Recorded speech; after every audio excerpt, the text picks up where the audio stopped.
코코아 스토리. 오늘의 책은 앨리스 맥레란이 쓰고 바바라 쿠니가 그린 록사벅슨이에요. 록사벅슨. 메리아는 그곳을 록사벅슨이라 불렀어. 메리아는 어디든 모르는 이름이 없었으니까. 길 건너편에 있는 그곳은 그냥 흔한 바위 언덕처럼 생긴 곳이었어. 모래와 바위, 낡은 나무 상자들이 조금 있고 선인장과 덤불, 그리고 가시 많은 오코틸로가 자라고 있을 뿐이었지. 하지만 그곳은 특별한 곳이었어. 록사벅슨과 집들 사이의 길은 마치 강처럼 구불구불했어. 그래서 메리아는 그 길을 강길이라 이름 붙였어. 그 다음부터 록사벅슨에 가려면 누구나 그 강을 건너야 했지. 물론 메리안의 동생들은 다 왔어. 에나메이, 플랜시스, 꼬맹이 지인까지. 옆집 찰스도 왔어. 그앤 12살이나 먹었지만 말이야. 그리고 엘리노어야 안 올 수가 없었고. 제이미도 동생 폴을 데리고 왔어. 나중에는 다른 아이들도 왔지만 그곳에 처음 온 건 이 아이들이었어. 그래, 사실 진짜 처음은 아니지. 록사벅스는 언제나 그곳에 있었고 아주 오래전엔 또 다른 사람들의 차지였을 테니까. 메리아는 어느 날 땅속에서 검은 돌멩이가 가득 든 양철 상자를 파냈어. 아이들은 그게 뭔지 단박에 알아차렸지. 숨겨진 보물이었던 거야. 그 돌멩이들은 록사벅슨에서 돈으로 쓰였어. 모두들 그 특별한 돌멩이를 찾는데 온통 정신이 팔려 하루 종일 보물찾기만 하기도 했지. 어떤 날엔 찾지도 않았는데 눈에 띄기도 했어. 록사벅슨 마을은 점점 커졌고 돌로 경계를 표시했어. 맨 먼저 새하얀 돌들로 큰 길을 만들고 그 다음엔 집들도 만들었지. 찰스는 가장 큰 돌로 자기 집을 만들었어. 어쨌든 그 애가 가장 나이가 많았으니까. 낡은 나무 상자들은 선반, 탁자, 뭐든지 다 됐어. 접시로 쓸 사금파리 조각들도 찾아냈어. 그건 둥근 것이 가장 좋았지. 나중엔 시청도 생겼어. 시장은 당연히 메리안이 되었지. 메리안은 늘 그랬으니까. 아무도 거기에 대해 뭐라 하지 않았어. 얼마 뒤 새로운 거리들도 생겼어. 플랜시스는 거기로 이사 가서 새 집을 지었지. 호박, 자수정, 초록색 바닷빛깔의 사막 유리돌들로 빙 둘러싼 보석의 집이었어.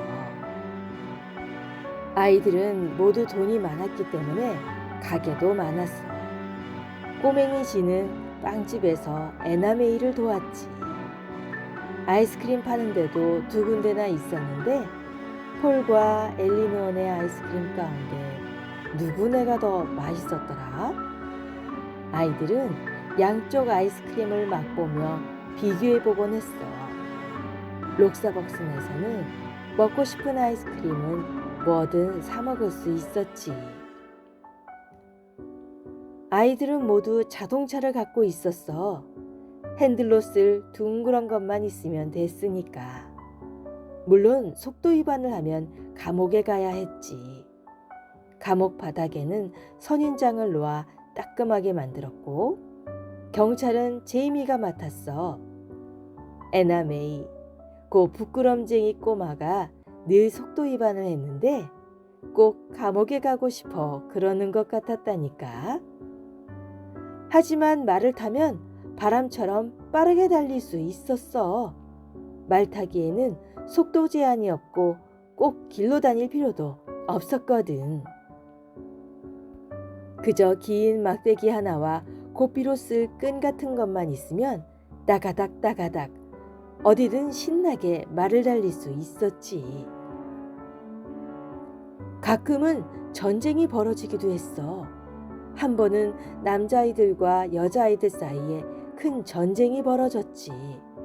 메리언과 찰스가 양쪽 대장이었는데 여자아이들은 아이린 요새를 맡았고 모두가 소녀 정찰병이었어. 남자아이들은 록사벅슨 반대편 끝에 요새를 만들었는데 모두가 산적이었지. 습격을 할 때는 정말 굉장했어. 큰 소리로 고함을 지르고 따가닥 따가닥 말발굽 소리를 내고 날카로운 가시가 달린 오코틸로 칼을 마구 휘둘러댔어. 하지만 자기 편 요새에 들어오기만 하면 안전했지. 록사박스네는 누군가 죽을 때를 대비해서 묘지도 있었는데 무덤이라곤 죽은 도마뱀을 묻은 것 하나뿐이었지. 해마다 선인장 꽃이 피면 아이들은 그 꽃으로 도마뱀 무덤을 장식했어. 겨울에 가끔 날씨가 안 좋거나 아이들이 모두 학교에 있을 때면 몇 주가 지나도록 아무도 록사벅슨에 가지 않았어. 하지만 상관없었어. 록사벅슨은 언제나 우리를 기다렸고 록사벅슨은 언제나 그곳에 있었으니까. 봄이 되어 오코틸로 꽃이 피면 꽃을 따서 꿀을 빨아먹었어. 방도 새로 만들고 꽃보석으로 창문도 꾸몄지. 어느 해 여름이 되자 오른쪽 비탈에 집이 세 채 더 생겼고 큰 길에는 가게가 2개 더 생겼어. 그렇게 시간이 지나갔어. 계절이 바뀌고 해가 바뀌고.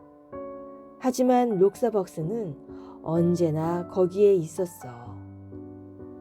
세월이 흐르고 계절이 바뀌고 또 바뀌어 친구들은 모두 훌쩍 커버리고 하나 둘 다른 동네 다른 도시로 떠나갔지. 그래서 록사벅슨 이야기도 다 끝났을 거라 생각하겠지? 아니, 그렇지 않아. 아무도 록사벅슨을 잊지 않았거든. 그 누구도 그곳을 잊지 않았어. 오랜 세월이 흐른 뒤 메리안의 아이들은 그곳 이야기를 들으며 잠이 들었어. 록사벅슨 꿈을 꾸면서 말이야. 찰스는 머리가 허연 할아버지가 되어 해변가에 검은 돌멩이를 집어들고는 손에 꼭 쥔 채 서 있었대. 록사벅슨을 그리워하면서. 50년도 더 지난 뒤 플랜시스가 그곳에 가고 왔을 때 록사벅스는 여전히 그곳에 있었어. 큰 길을 표시했던 하얀 돌들도 그대로 있었지.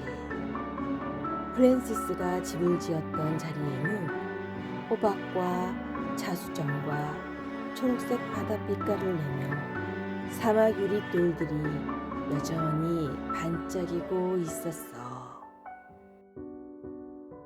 록사벅스는 바위, rock, 상자, box, 라는 두 단어를 합하여 만든 이름으로 미국 애리조나주 요마시에 있는 모래 언덕이에요. 이 책은 저자 앨리스 맥레란의 어머니 형제들과 그 친구들이 실제로 경험했던 이야기래요. 록사벅스는 진짜로 재밌게 노는 법을 잊어버린 요즘 아이들에게 꼭 전해주고 싶은 선물이며 어른들에게는 가장 행복했던 유년 시절의 추억들을 되새기게 해줍니다. 여러분의 록사벅스는 어디인가요?